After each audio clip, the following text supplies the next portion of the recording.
Welcome to In Our Community. I'm Suzanne Barnett, your host, and I'm so pleased to introduce my very talented guest, and her name is Bhavna Misra, who is an independent artist, an illustrator, and an art educator. Welcome. Get through this. Thank you. Now, I'm so pleased to have you. This is show number 2. So we are just going to continue. But I think we need to sum it all up that, will you tell us? You tell the audience what you're about. Sure. As far as art making is concerned, for me, it's a process that can be broken down into smaller steps, and each step has its own life, its own development process, and finally, when we reach to the finishing stages, it's an emotional response for any other artist to feel the happiness to finish a piece, as well as to feel the sense of departure that I won't be working on this piece anymore. So I always kind of have this, these two things struggling whenever I'm making something.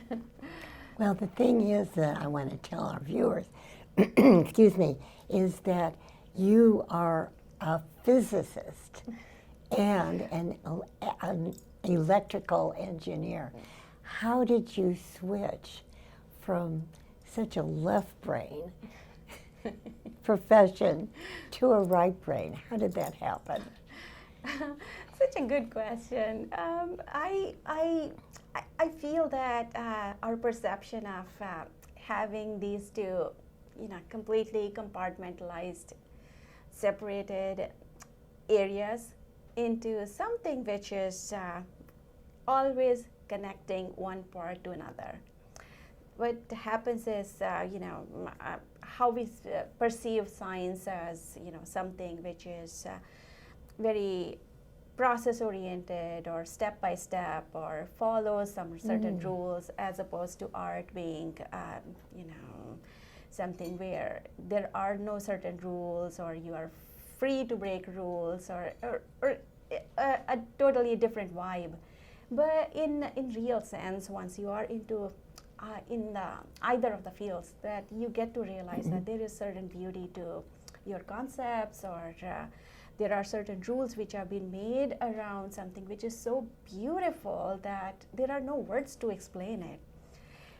On the other hand, when you are making art, it's to very primal levels, when you are mixing paints or trying to get a certain kind of color on your palette, there is a science which is working behind it, which can further be broken down into warm temperatured colors or cool palettes, and cool and warm again breaks down to Kelvin temperatures, higher temperature, lower temperature. So see, science right there.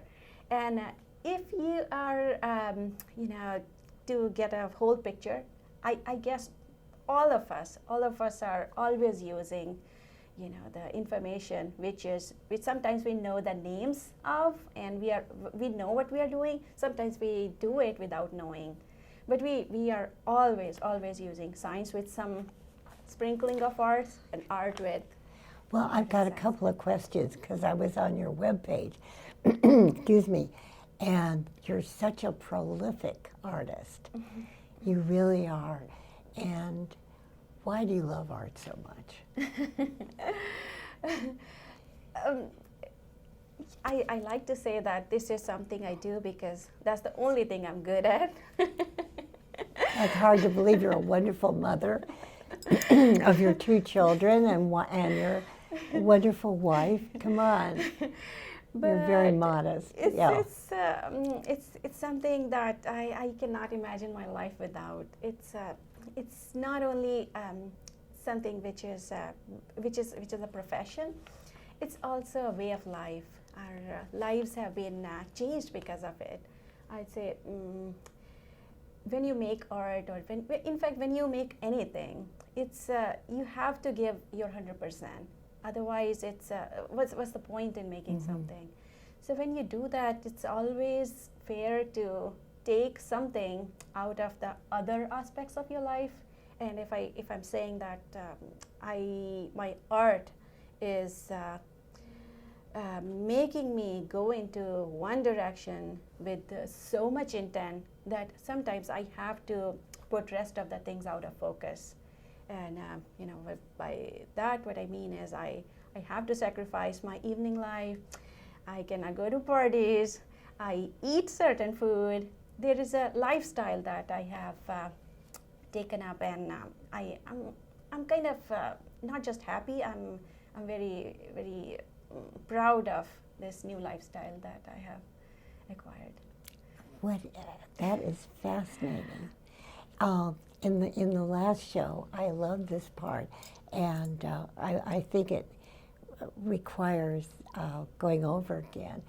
The way you talked about doing portraits, would you tell us? I love that part. Sure.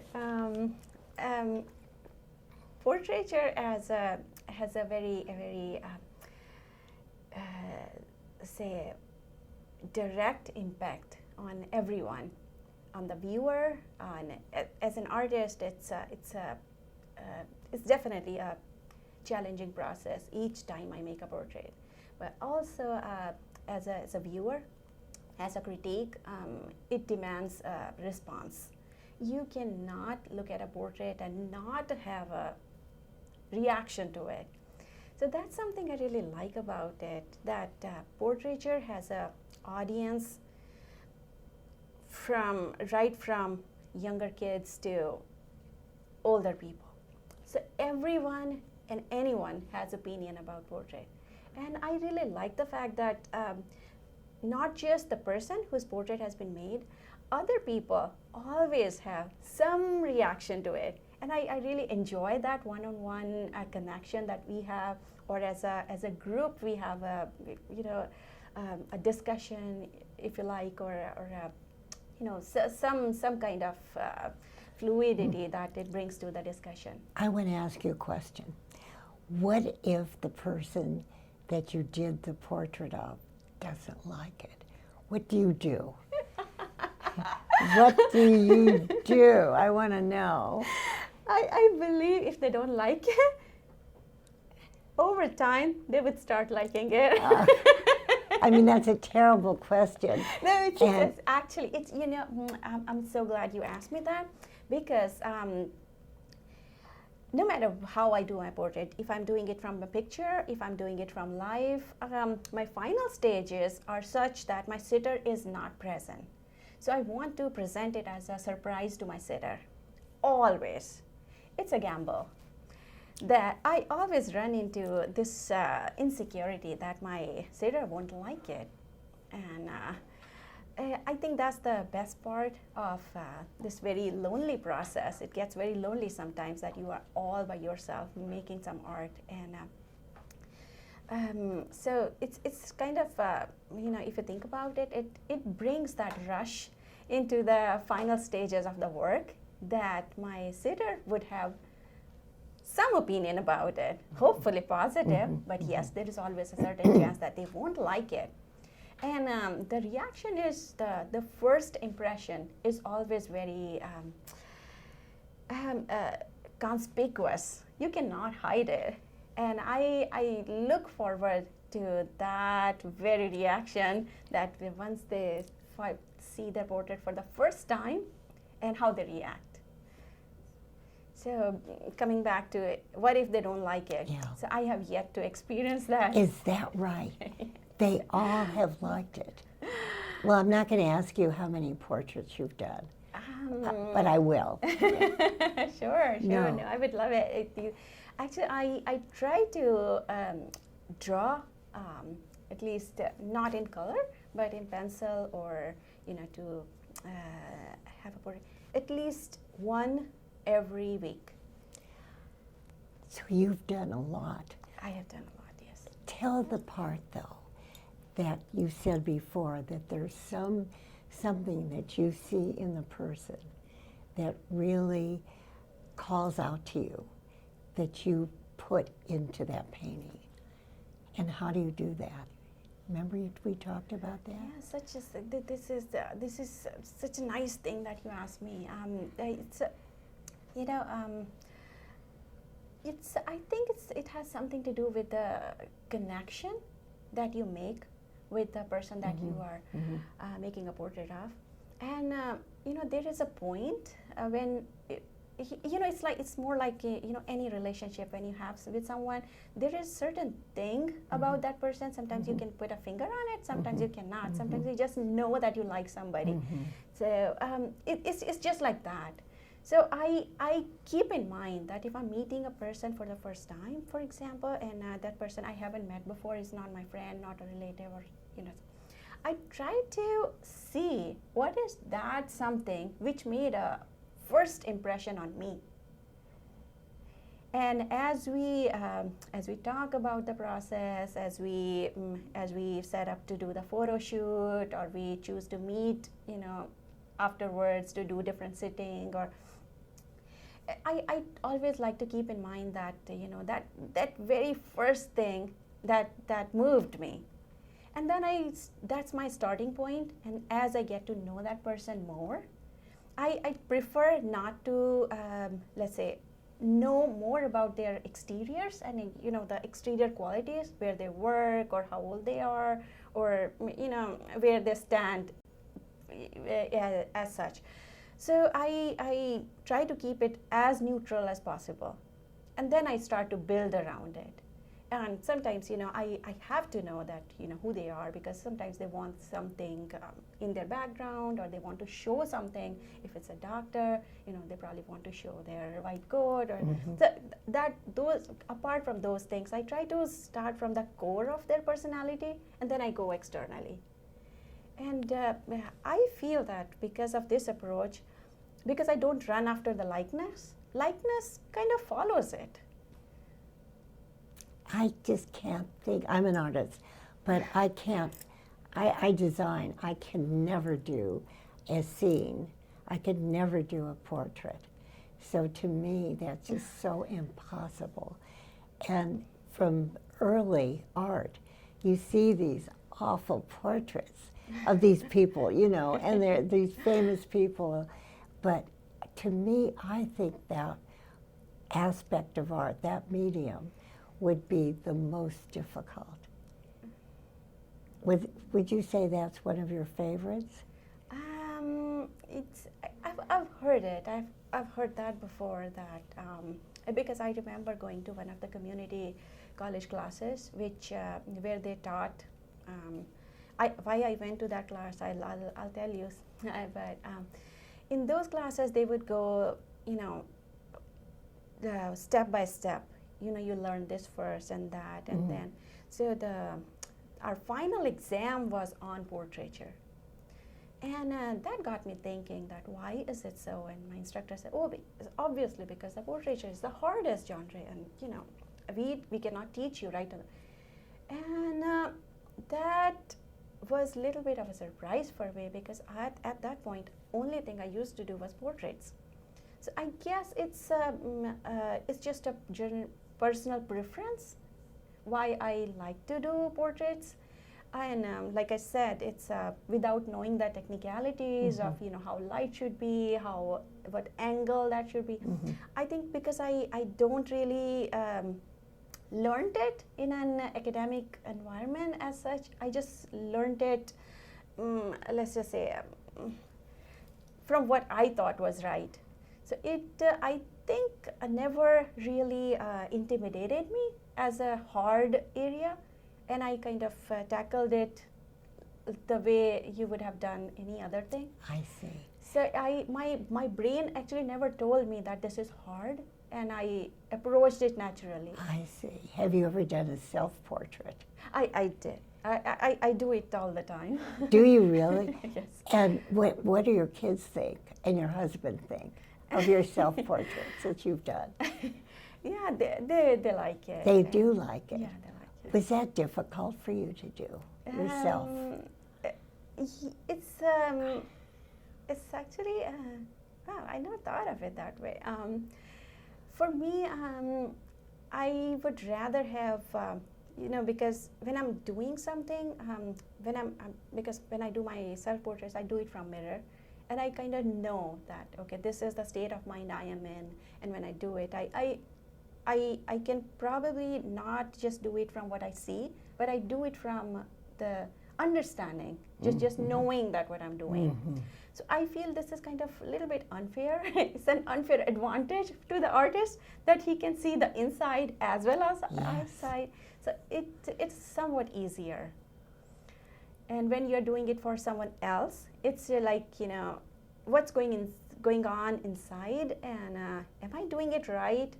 And when it's not finished until that person has finally conveyed to me that yes, that's right. I was going through this transition, and you have captured that transition, and that's when I know that yes, this What process a works. talent that is, really.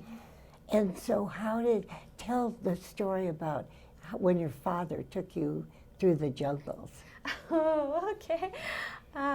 Yes, my father is a retired forest officer, and he loved his job, which also means that he was away from family a lot. And to make up for the time that he would not get to spend with us, he took the family with him when he was going out for the forest inspection tours. And during those tours, he would let us be. There were no, I would say, no strict rules where we can or cannot go, and just go out and explore. That was his philosophy, that a child should be free to imagine, and I really thank him for that. Goodness, he wanted us to explore, make mistakes, learn from them, and share. And he would always have us, go and explore and get hurt and figure out how you fix that, or, what you did if you found something, what you did with it. And during those trips, actually, we became very, not just closer in a sense that closer to each other, but also closer to how we handled nature. I mean, how we reacted to nature. And I think that that brought in the aspect of treating, everything with a sense of gratitude and a sense of thankfulness. And I remember one time we were hiking a hill.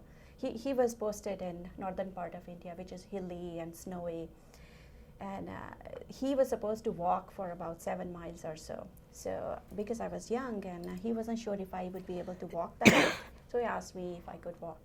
Okay, and I agreed. I said, yeah, if you can walk, I can walk too. So I accompanied him. And when we finally reached there, and we were at the top of a hill, and we looked down, and there was this majestic view underneath, and it was beautiful. And so my dad asked me, "What do you see?" And I told him that I see something which I would not have otherwise seen if I had not took up this challenge of walking, hiking all these miles. And he said, which I would never forget, he told me, to achieve something, make sure you work hard and give back. And at that point, I probably didn't understand because I was tired. But when I look back at it, I feel very, very extremely thankful. So say that again, that last part. He said. So it's more like, observing something and Yes. giving back. So it became a, underlying, guiding phenomena for me. Yeah. to observe something. Yes. And if I could present it and I can give it back to others. And how old were you? I think at that point I must have been about, I'm not sure, about 15 or 16. I could have been a bit younger. Yeah. So that gave you the desire to paint it? Is that actually, sort of thing? Yes, that actually reinforced our concept of, learn something and share. I see. Or if you know something, teach. Whatever you take, make sure you give it back. And that's been your mantra, hasn't it? Yes. This has been... because you're a teacher, too, of art. Oh, I bet you are a wonderful teacher. I'll leave that to my students. No, yes. And I was going to ask you something. Would you say that in your lifetime, because you've been an artist practically all your life, even when you were a physicist, you were still doing art, painting? Oh, you were? Yes. At that time, yeah. So from the time you were just a little girl, you've been a painter. Are your kids a painter? We were going to talk about that just a little bit. Yes, my kids actually, I feel that kids have this very uninhibited, non-judgmental sense of exploration. And if you encourage them in the right direction, they flow like water. There is no, and if you are, I think, not following, if you're not choosing to see how they think and how they want to express themselves, then things kind of become hard. So taking that clue, I let my children watch me walk in and out of the studio and pick them. Well, I have them pick whatever they want to, any media, any style, any art form, and I give them a little bit of push only when if I feel it's necessary or if they ask for it.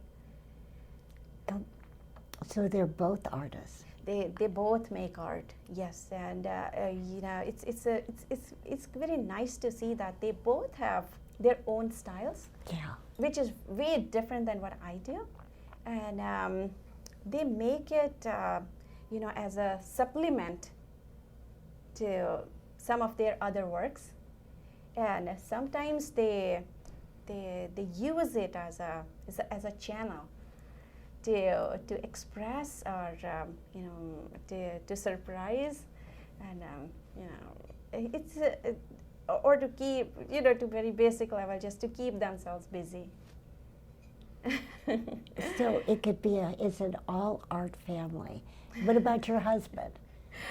Is he a painter too? I wish I could say that, but he doesn't want, probably he won't want me to say this, but I feel he has a very beautiful way of how he treats others.